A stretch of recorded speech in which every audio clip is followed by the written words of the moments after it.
Welcome to my YouTube channel read zone.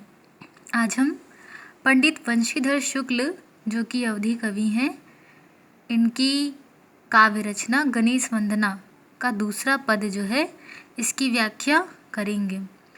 इस पद की व्याख्या हम पहले भी कर चुके हैं, लेकिन वो वीडियो अपलोड नहीं हो पाई थी और डिलीट भी हो गई थी। इस वजह से इस पद की व्याख्या हम फिर से कर रहे हैं, जो इस प्रकार है।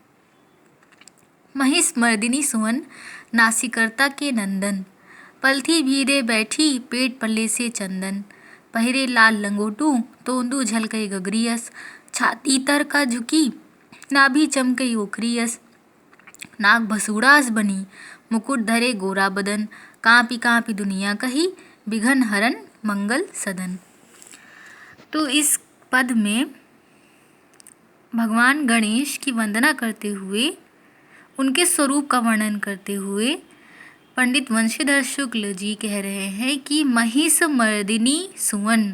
महिष मर्दिनी अर्थात महिषासुर मर्दिनी, महिषासुर मर्दिनी के सुवन यानी महिषासुर मर्दिनी के पुत्र, यानी माँ भगवती के पुत्र, माँ जगदम्बा के पुत्र, माता पार्वती के पुत्र अर्थात गणेश जी, और नासिकर्ता के नंदन अर्थात भगवान शिव के पुत्र गणेश जी।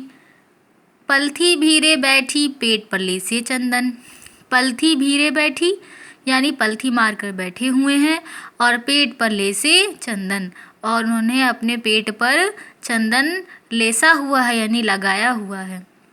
पहिरे लाल लंगोटू तोंदू झलकई गगरियस, और पहिरे हैं यानी पहने हुए हैं लाल लंगोट, लाल रंग की लंगोटी पहने हुए हैं, धारण किए हुए हैं। तोंदू झलकई गगरियस, और उनका जो तोंद है यानी उनका जो पेट है वो झलक रहा है। कैसे झलक रहा है? गगरियस यानी घड़े के जैसा। उनका जो पेट है वो घड़े के समान, घड़े के जैसा झलक रहा है, प्रतीत हो रहा है, घड़े के जैसा दिख रहा है। छाती तर का झुकी, छाती जो है वो उनकी नीचे की तरफ झुकी हुई है। नाभि चमकई ओखरियस, और उनकी जो नाभि है वो कैसी प्रतीत हो रही है? ओखली जैसी, जैसे ओखली चमकती हुई हो ऐसी उनकी नाभि प्रतीत हो रही है। नाक भसूड़ास बनी मुकुट धरे गोरा बदन, नाक जो है उनकी वो भसूड़ा, भसूड़ा यानी कि हाथी की सूंड, उनकी जो नाक है गणेश भगवान की वो हाथी की सूंड के जैसी बनी है। और मुकुट धरे, उनके मस्तक पर मुकुट धरे हुए यानी कि वे अपने मस्तक पे मुकुट धारण किए हुए हैं। और उनका जो बदन है यानी उनका जो शरीर का रंग है वो गोरा है, गोरा बदन। कांपी कांपी दुनिया कही बिघन हरन मंगल सदन, और कांप कांप करके दुनिया कहती है, दुनिया उनकी जो है वंदना करती है कांपते कांपते। और क्या कहती है? बिघन हरन, वो विघ्नों का नाश करने वाले हैं, कष्टों को हरने वाले हैं।